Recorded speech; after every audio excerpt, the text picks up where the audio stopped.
Hi guys, I'm Kathy with 4 Points Ranch Entertainment, and I have my lovely assistant, Sadie, my granddaughter. She's going to be helping me today.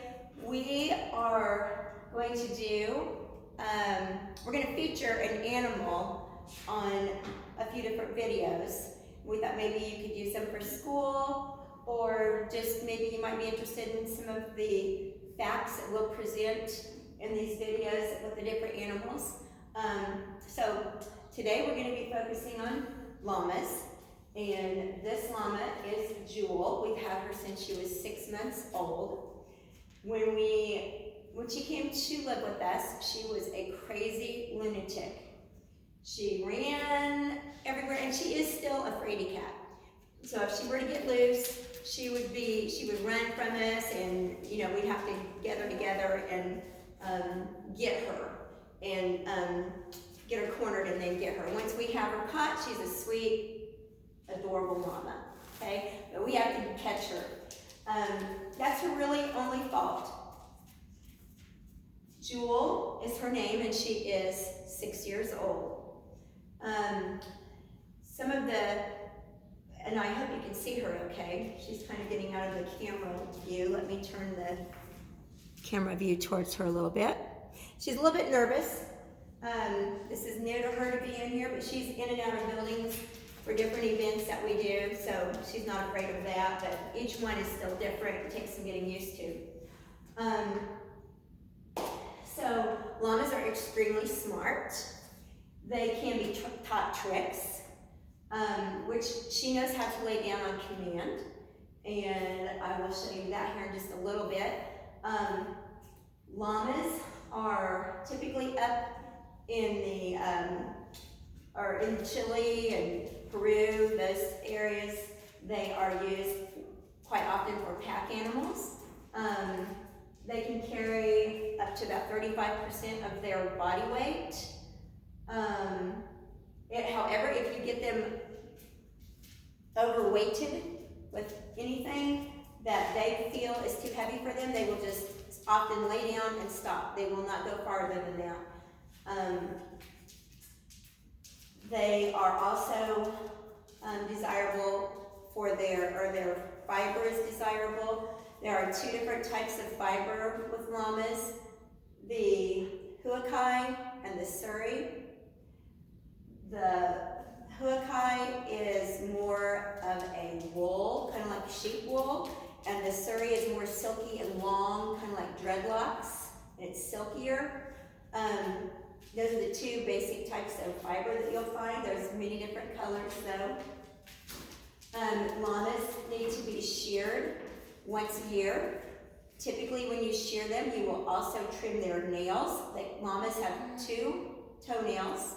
They have 2 toes with toenails, and then a pad on their foot, on the bottom of their foot, which I have kind of a not great picture of. This is their foot. This is all pad, kind of like our feet. And these are their toes.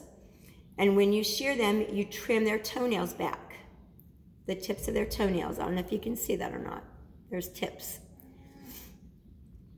And then we also shear them. And for people who make rugs and different things with their fiber, they will collect the fiber that's been shorn, and they will go and clean it and then begin to spin it and then make different items with it. Helper, can you please come with me, and we're going to quickly show you some of the things that we've just visited about. This is the shear. Okay, this is what we use to shear them. Okay, now there are different blades that we use. There's this one. It's basically like cutting your own hair at home, except this one is quite heavy when you have to do a 500-pound llama, as long and as tall as they are. Okay. Now, also before we shear them, we use this. This is a curry comb. This removes any dirt, mud clots, things like that that are in their fiber. And then this here removes the hay and things that you don't want in there. Kind of smooths out their fiber before you shear it. Okay, and then what do we use for their toenails, to trim their toenails? We use these clippers. So you can clip them. Can you show, there. And you just trim the tips of their toenails with those. This here, these are also used for shearing to get a little bit closer to places that you don't want to use those big heavy, the big heavy tool with. And then This when is you what we file down their teeth with. You basically take it in here, and you just take it and you file them down. kind of like floss. Kind of like floss, yeah. If it's real bad, it's just so that the bottom teeth, which by the way, llamas and alpacas both only have two on the front. On the front, they only have teeth on the bottom, okay? They have teeth, top and bottom, back in the back of their mouth, but at the front, they only have teeth on the bottom, and then they have a pad at the top, and they crush and the grass with their teeth up against the pad at the top of their mouth. So only if the teeth are uneven do you ever use this. If the teeth are really bad, then you can use a grinder real quickly. It doesn't take much effort. Okay, and then, so once, about every 3 months or so, we will Use warmer. we will warm them. That's right. And with llamas, can you pick up the box, please? With llamas, you use ivermectin gold warmer, okay? And Sadie, can you please show them how it works? Well, first you take. Kind of have to pull off the end of it. There you go. Show them what it looks like inside there. It's like a paste. Okay? It's like an orange paste. Well, you put it in there. There's a measure we can see. We've been using this. Aim at the word. There's numbers, and the numbers are the weight.